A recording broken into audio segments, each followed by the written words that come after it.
Workers or employees who are skillful and have a positive attitude can contribute tremendously to the productivity of an enterprise and create a competitive advantage for your business.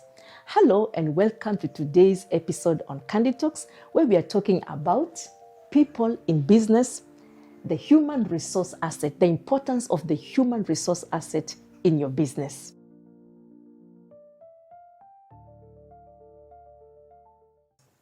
As a business owner or head of an organization, if you show respect to your employees or workers and treat them well, you will improve your business organizational performance and ultimately your profits.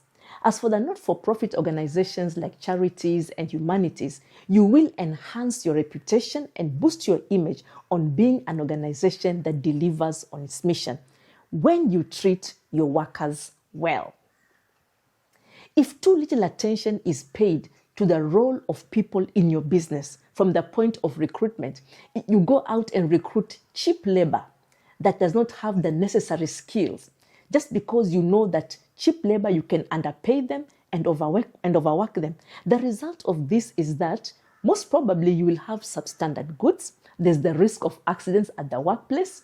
There's also the role morale. You know, when you pay your people little, when you give them very little pay, just because you're taking advantage that they don't have the required skills for the work they're doing, after a while, the low morale will come. People cannot afford to pay for their houses. They cannot afford to pay for the upkeep of their families. So it creates low morale in the business. And what affects the employee internally will show externally, because they will just work negligently. They don't put their best foot forward.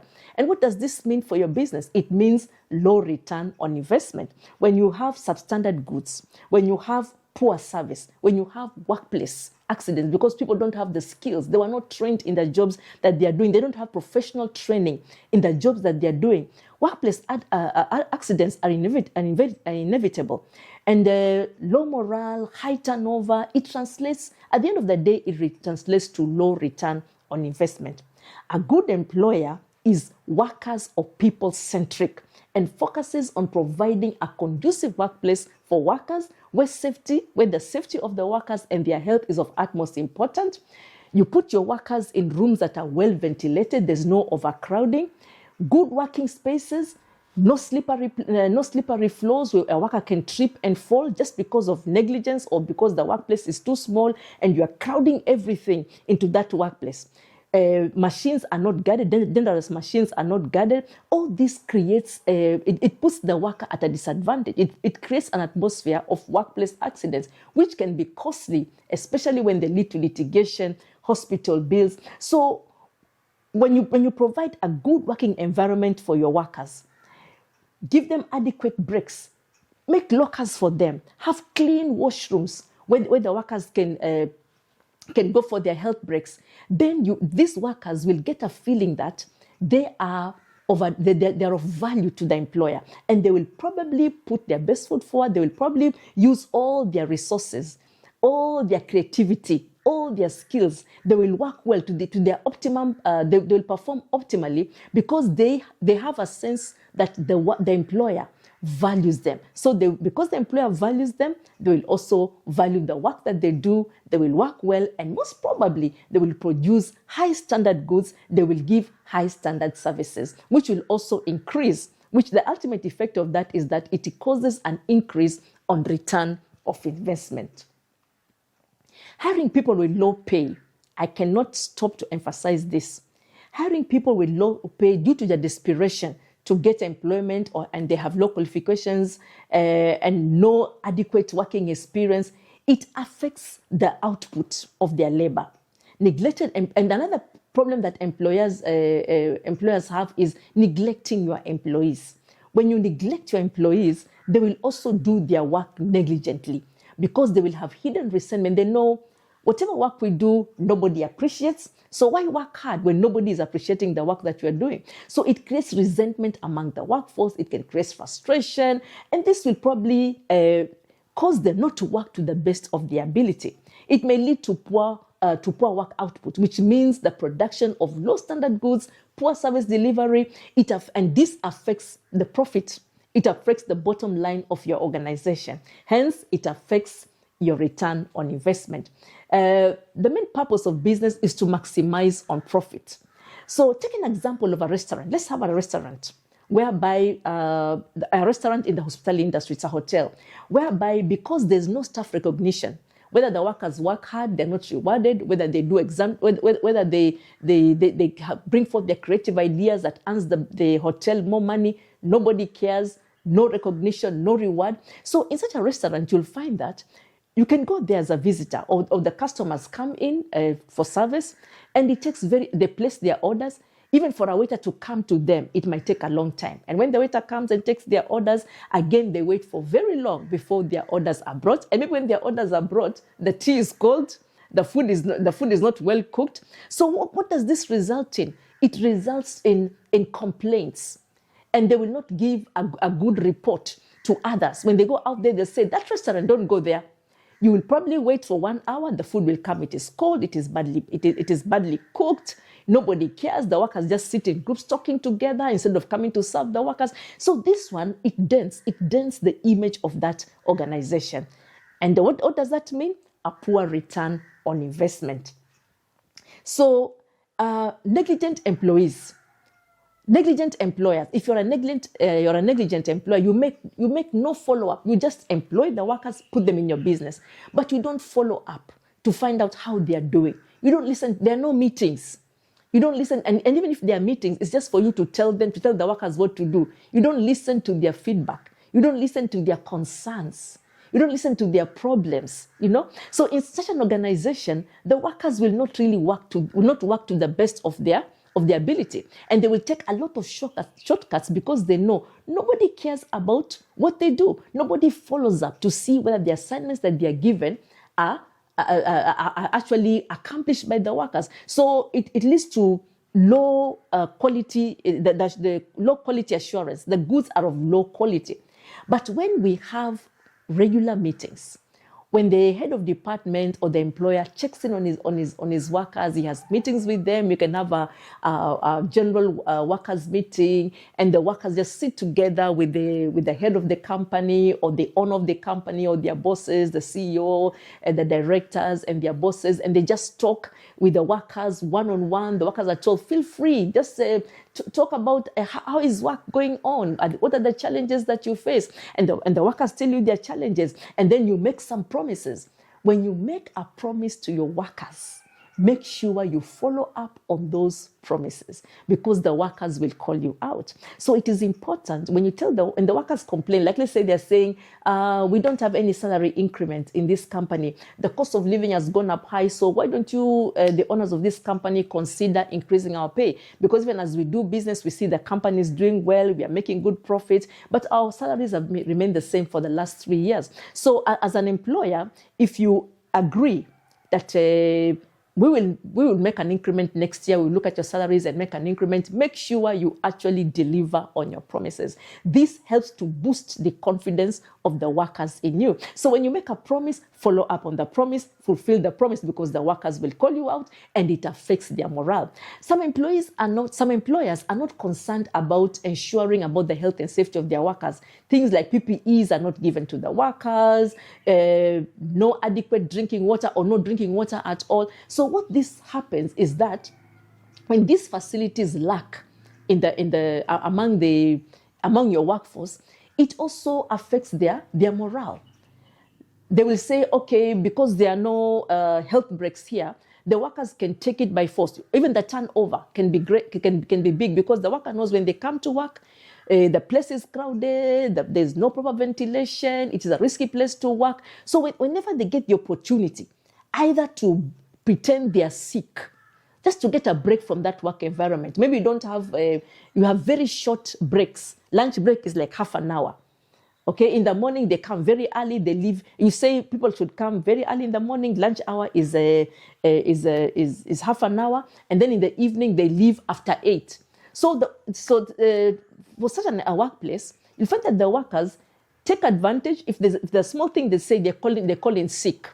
So you find that even absenteeism becomes on the increase. So let's treat our workers well. let's have very good short breaks where they can go. Maybe they can have a break at 10 o'clock. They go for tea, and then they come back, half an hour break or 15 minutes break. They go for tea, or tea is served at their desk. They go for lunch break again, an hour or so, and then in the evening let them work, and then we have time that there is close of business, like at 5 o'clock in the evening. So let's have these proper humane breaks. So as we wind up this discussion, environmental friendliness is very important. As an organization, you have neighbors. So what is your relationship with your neighbors? It is important that you have to exercise caution to ensure that the organization does not frustrate activities in its surroundings or put the safety of the public at risk. The surrounding community, the community that surrounds your workplace, must be given their due respect all the time. And when necessary, they need to be sensitized on the demands of the business. If at a certain point during the daytime, there's very loud noise coming from your organization because of the work taking place, maybe it's a company whereby there's a lot of mechanization that takes place. So at a certain point every day, maybe in the afternoon or in the morning or at night, they're very loud. There's very loud noise that comes from your organization. Sensitize the surrounding community on it. Do an environmental assessment impact to see how the products that you make in your company and what you give out as waste, what you channel out as waste, does not affect the surrounding community. And if it does, there should be some kind of compensation.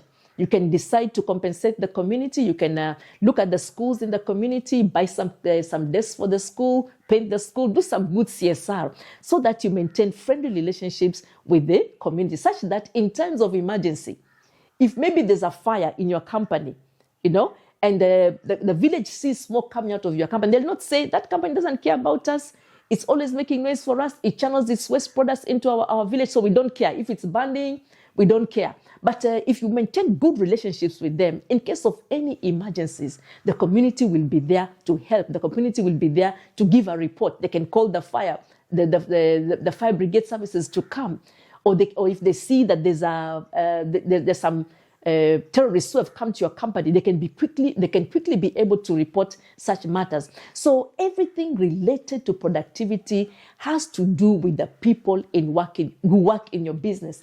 The human resource asset is very, very important to the productivity of your business.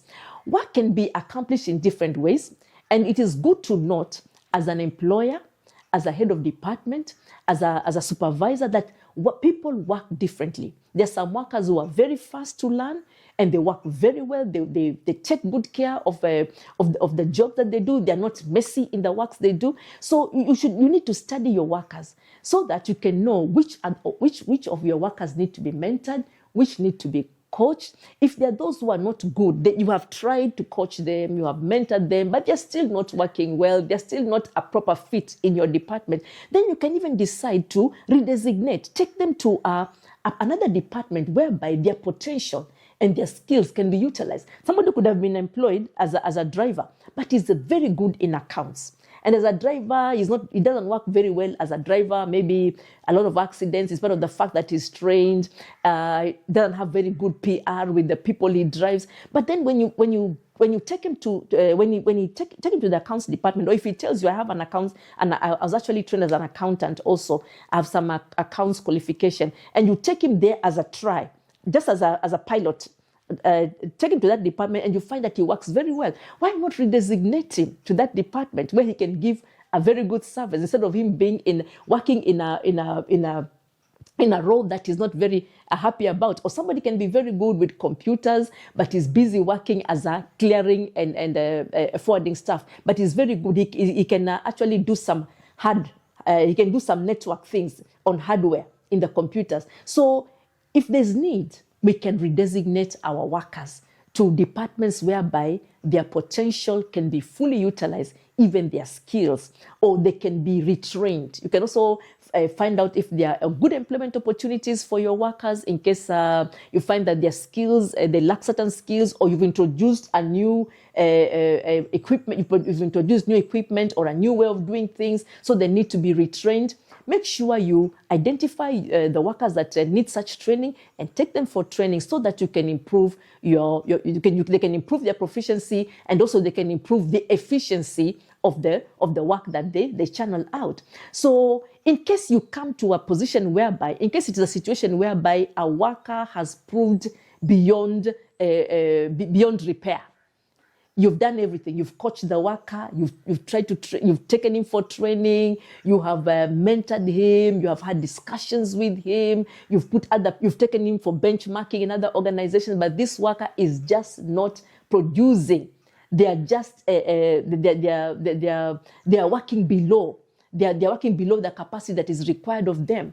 Competency issues. Then and there's nowhere to place the workers. Then in such a case, as a last resort, separate with such a worker. There's no need of retaining somebody in your payroll who is not adding any value to your organization, and yet you have to pay a salary. So it means other workers are working for his benefit. And remember, people, when they work, they observe each other. So when they see that this worker is always just sleeping at his workplace, just wasting time, working around, they're doing the same job. Maybe they're going out to the field to collect data, but when he reaches the field, he goes to drink, or he just wastes time with one family. And people are told you have to go to 10 households in a day, but he just goes to 1 or 2 households, and then he just wastes time. And at the end of the month, they pick the same salary. So it can even affect the morale of the other workers. And they also start working negligently. And what does that do? It means low return on investment. It means that the targets are not met for the department. So when you have a worker whom you have tried everything, but he has proved to be not competent, the best thing is just to separate and then recruit and bring in a worker who will be able to produce so that it can give an increase to your investment. Inefficient workers cause a business to suffer, which translates to low return on investment. That's what we are saying. So if your workers work well, their productivity will increase, and your business will yield good returns. Your productivity and your business will do well. Your business will accomplish the purpose for which it is in existence. So remember that you, the owner, or you, the employer of that business, you, the owner of that business, or you, the CEO, or remember that you play an important role in ensuring that your business does well. And you do this in partnership with the human resource asset that is in your organization. So treat your workers well, value them, and you will most probably find that it goes in line with the return on your investment. The people strategy and the business strategy are partners. They go together and they must be implemented together. Thank you very much. For more details, you can get them on our screen about our organization. We are able to come to the ground, train your workers, work with you, train your workers, train even your management team, and work with you in this journey in making sure that your organization becomes a leader and that it has a very, very effective competitive edge in the marketplace. Thank you.